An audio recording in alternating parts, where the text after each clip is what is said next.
So your velocity is you're going down the highway. Questions so far, or is this you able to understand this? Okay. So, where do we get started? Let's try and pull these door inserts out. We'll leave the handle in place. Let's get the door inserts out. Hey guys, Bill Strong, ChumpCast Live. We're talking here with Vince Loparo from, what's the team name? Well, this is the Northern Virginia Homeschool team. Homeschoolers. Yeah, man. That's awesome, man. So, how did you go about getting homeschoolers? Well, there's a little bit of a story, if I Okay, may. yeah. So, I was homeschooled myself, me and my siblings, and growing up, my parents taught us, you gotta find a passion. My father's is woodworking. I grew up with him as a carpenter. He taught me how to work on houses and cars. But he said, you guys all need to find your own passion because the world is full of adults that don't know what they want to do with their life. For me, that was racing. When I was about 12 years old, I saw an American Le Mans race. I think it was when they were racing in DC. Mm-hmm. And I saw mixed class sports cars, and I saw Ferraris and Porsches, and I thought to myself, this is, to me, in my mind, it was like watching something from Star Wars, but it was real, and I wanted to get involved however I could. So growing up, I pursued whatever knowledge I could, in professional endurance racing. I had an interest in science and engineering. I always wanted to go to Virginia Tech, and fast forward down a few years, I ended up at Virginia Tech, and I wanted to start an endurance racing team. And I got together with my professor, Dr. Steve Southward, and he and I started Virginia Tech Grand Touring. At the time, it was called Virginia Tech ChumpCar. Mm-hmm. But during junior year and senior year, I did a lot of homework, did a lot of research, went to ChumpCar races, took notes because I had no idea, other than watching it on TV, having a home-built simulator at home, learning how the sport works, I didn't know how it worked when you're actually doing it. And so by going to some ChumpCar races, some American Le Mans races during their last season, we built the basis to launch a team for senior design. So for my senior year, I was the vehicle compliance officer for the Virginia Tech team, as well as a co-founder with my professor. Mm-hmm. And we took a 1994 BMW 325, and we competed at the 12-hour race at VIR South. I remember that. We didn't do well. We lasted like 80 minutes because we had a warped block and warped pistons, but we were there. We had a car. We ran for an hour and a half or so, and that was it. But the next year, even though I graduated, I felt like my work wasn't done, and so I was local, and I volunteered with the team as an advisor, and I helped train drivers. That's something we did at Virginia Tech, is we devised a new method of training drivers that didn't involve, dedicating time to go to a track. Right. And that was very cost and time effective. So I was local. I said, guys, use me. So we trained up drivers. They improved the car. They got a good motor on it. And we ran twin 7-hour race at VIR that December. And we ran the 12-hour race and finished. And then we ran at Watkins Glen. So we ran 3 races that year. Finished 2 of the 3, but not Watkins Glen. And you guys remember the Watkins Glen race? We did the garage walk with that one. The Virginia Tech team had the guy that was basically in his skivvies working on the car that night. Got us a lot of views. Good-looking kid, but that was a can paint job. That was a rattle can paint job. That car was green, but that's right. Yeah, it was green, and my professor's from Michigan, and he liked it that way. Yeah. But we didn't want to show it off to the other students that way, so we rattle canned it before we graduated. It has to be this funky purple color. So for Virginia Tech. Well, their current cars is purple color. The BMW, it was orange. Orange, that's right. Now that's right. It was orange, yes. But the third year involved a lot of kids that were in the Virginia Tech Car Club. Right. They all had simulators. They all had racing experience in autocross or other racing experience. So they didn't need my help anymore. I was hands off. Yeah. And at that point I thought, mission accomplished. We got a team, and they sold the BMW, they got a Subaru. Yep. They built a I think they showed up at the earlier race this year, 2017, at VIR. Yes, finished. They were paddock next to me in my Opel GT. Right. So they finished 3rd in class. Yep. So 2 years ago, that team was blowing up engines and couldn't finish. and now they're finishing third in class. And they only got beat up on a little bit. It wasn't bad. But they got the Safe good. Driving Award, too. That's right. Yep. That's right. Which is really odd. If you notice, I'm here in my University of Virginia gear. I don't hold a grudge. I'm not a football fan. So it's all right. Hey, I say, you don't have a racing team yet, do you? Yes, I do.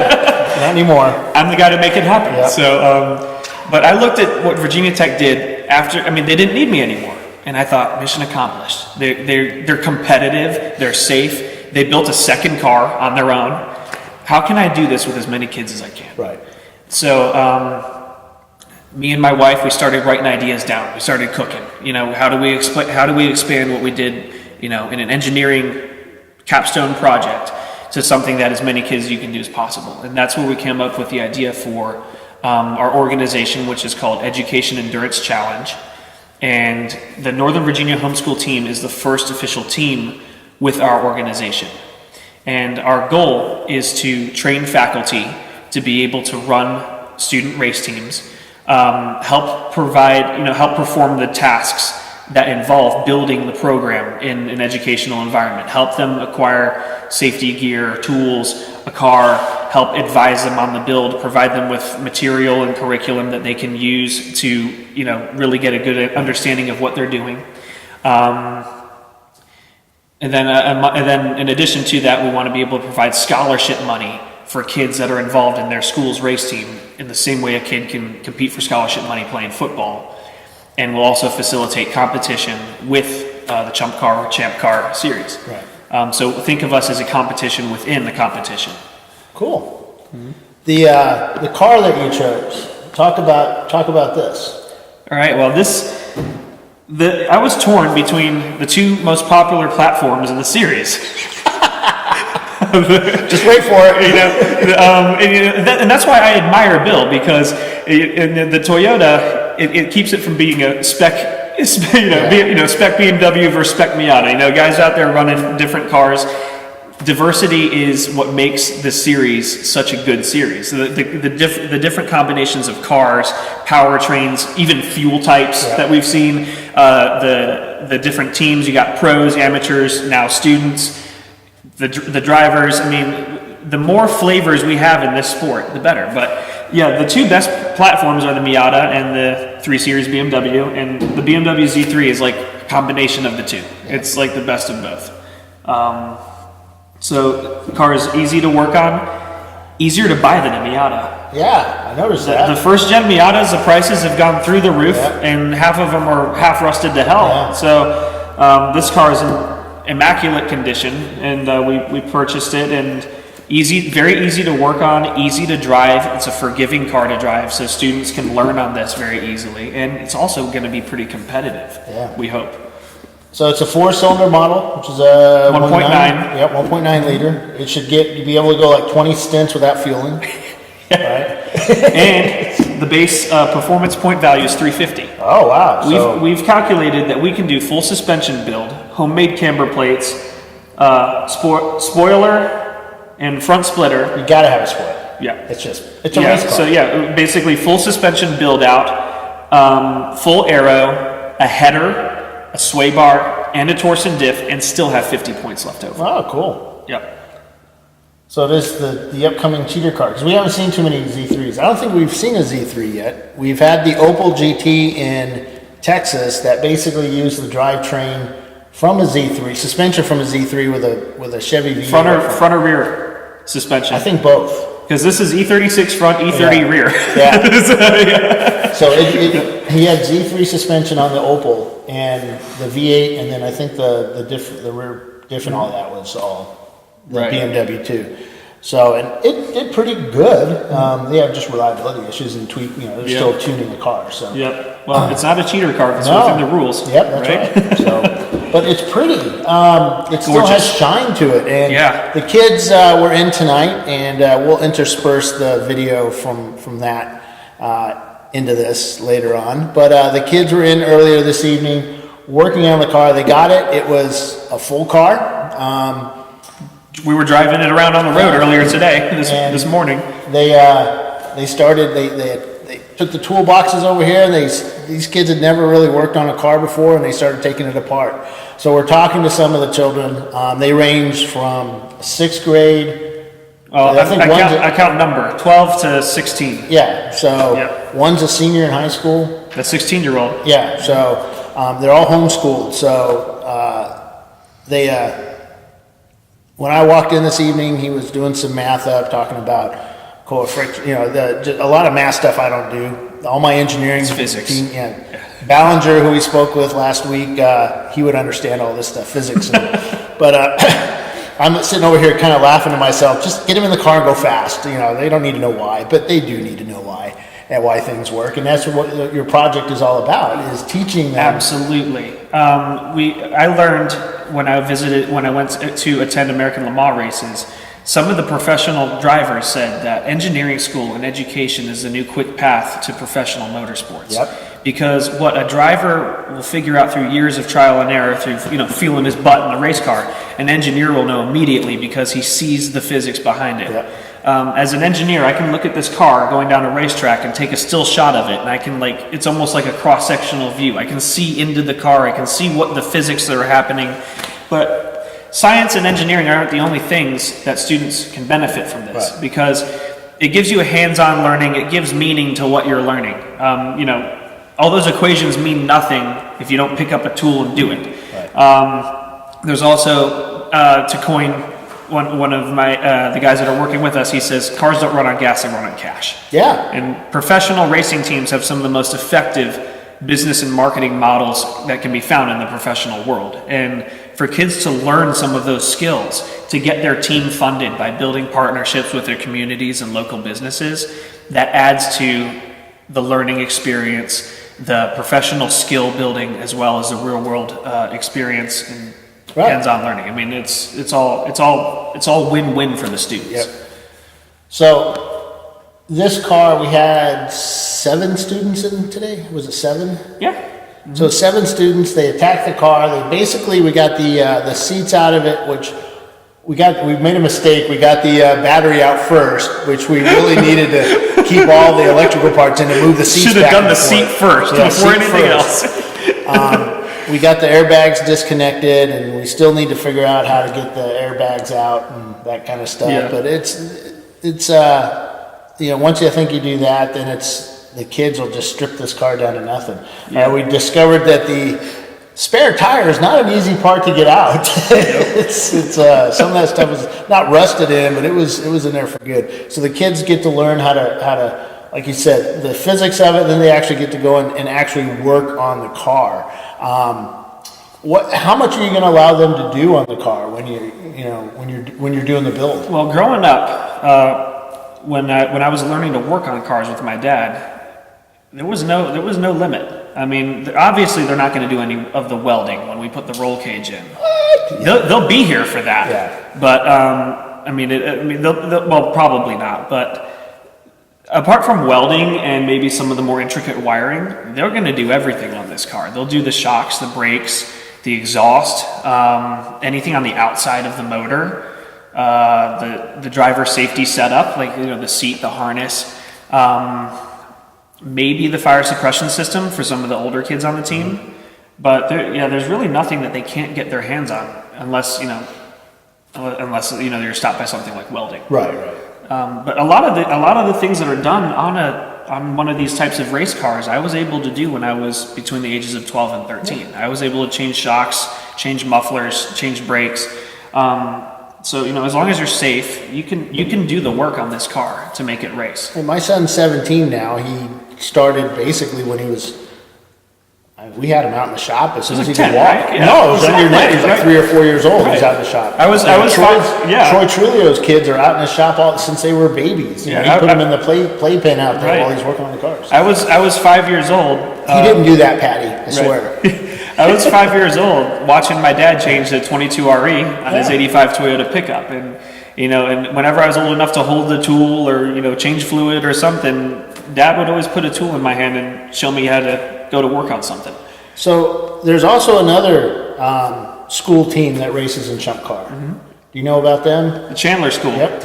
They don't actually race. The their team, I understand because they're helping us out as we're building this up. But right now, their team, it's a separate race team, but the kids get involved on the paddock. Right.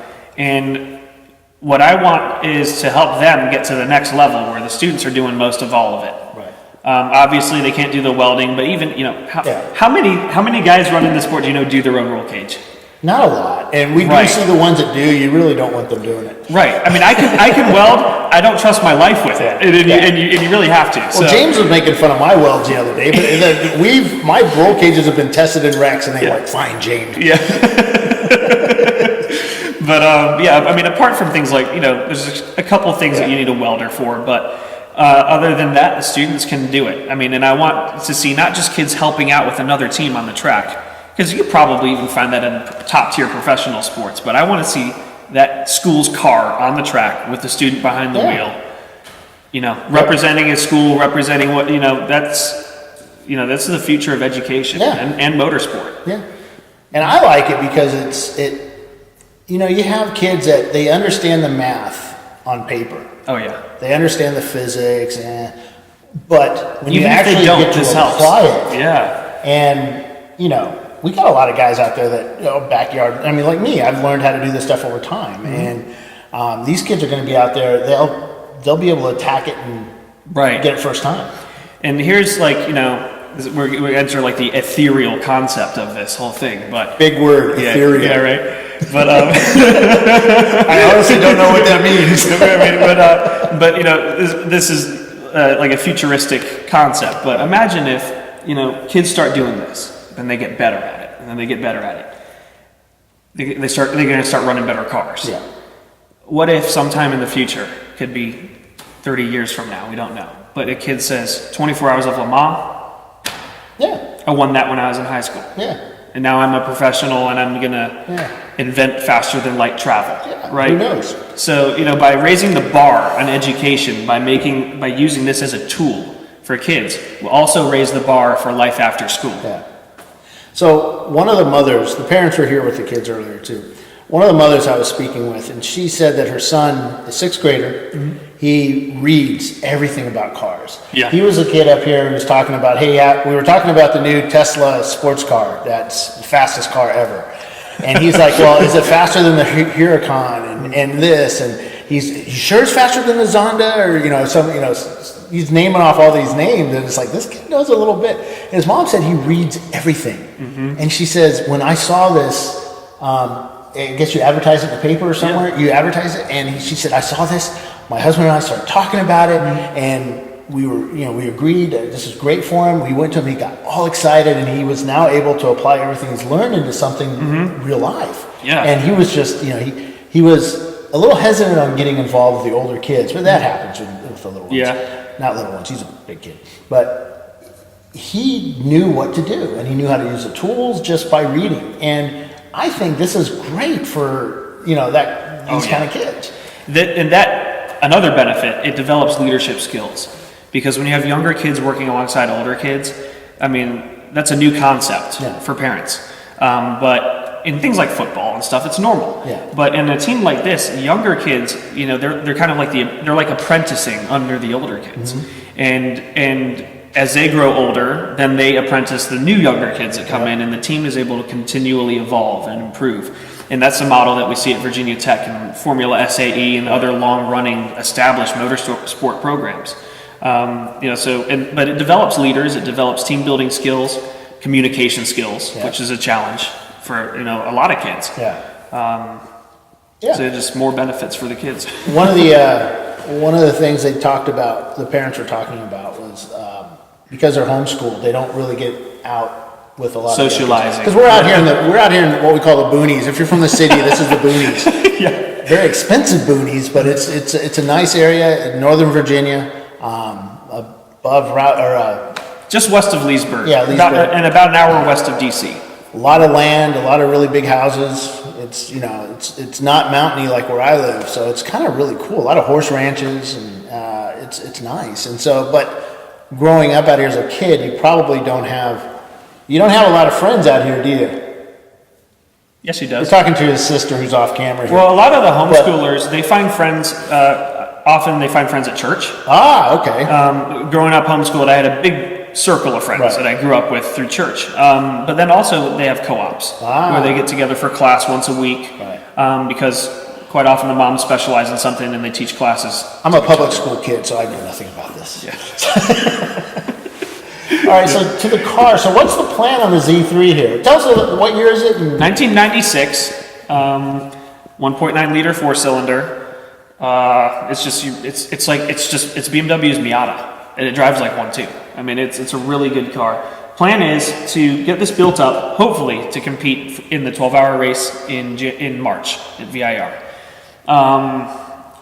And if we can't make that one, then we'll shoot for whatever's in April. Definitely Watkins Glen on Memorial Day weekend. Right. But the plan for this car is to race as much as we can over the next year, building up to the launch event of the educational organization that we're building with ChumpCar. Mm-hmm. So, suspension mods, you're going to keep the engine mods to a minimum, of course. Just basically make it as reliable as you can. Yeah, I mean, in the build rules, there's a lot of free parts in terms of suspension. So we can get lowering springs, better shocks, homemade camber plates, and we'll change the bushings and bearings. And then we'll put probably 15 millimeter spacers in the front, 25 in the rear, 17 by 9 race wheels with whatever good sticky tire we can find. So as far as tires, road legal of course, but it's much stickier than your highway tire. So that's going to be about it for. We'll do a stiffer sway bar up front. There's a 30 millimeter sway bar. I understand we'll plant this car pretty well in the corners. As far as the differential goes, we're going to find a Torsen diff. I'm not too familiar on them yet, but I understand that there was one available for these. So as a BMW part. So we'll do a differential swap. And then as far as the aerodynamics go, we're going to do full aero, splitter, and wing. This kind of car will benefit really well from it. And then as far as the engine goes, just open up the air intake. We're going to put exhaust header on it. And of course that'll up the exhaust side. Everything downstream of the exhaust valves is going to get changed. And then anything on the outside of the car made out of rubber, like radiator hoses and things like that, will get fixed. And then we'll obviously delete things we don't need, like AC, power steering, all those things. And then that plus the safety requirements, roll cage, driver safety, fire suppression system, kill switch, and then we're good to go. So you guys, everybody knows that building a race car costs a huge amount of money. I mean, even though this is relatively inexpensive racing, it still costs a fair amount. Do you have sponsors out there yet? Not yet. The plan for this team, we're being sponsored on 2 different levels right now. So for the local teams, kids are going to be encouraged to develop business and marketing models with their local community small businesses. Virginia Tech's race team is 100% funded on the local small businesses and alumni donations because the initial setup is very expensive. Getting a car, tools, safety equipment, all those things. But once you're established, the annual running costs are surprisingly low compared to other student programs like football. Right. So as far as funding on this level goes, if you're in Northern Virginia and you want to and you want to support your local homeschool race team, then get in contact with us. But anything outside of that, then that goes into the organization that we're building, where we're trying to bring in corporate sponsorship so that we can get an administration going, we can get a scholarship foundation set up, we can cover event and travel costs so that we can build as many school teams as we can train faculty so there's as many guys like Bill and I as possible working with students. But that's like the 2 different levels of sponsorship that we're going for. So if parents from other areas of the country that watch this and they want to get involved or get their kids involved, how do they go about doing that? Send me an email to educationendurancechallenge@gmail.com. Cool. Mm-hmm.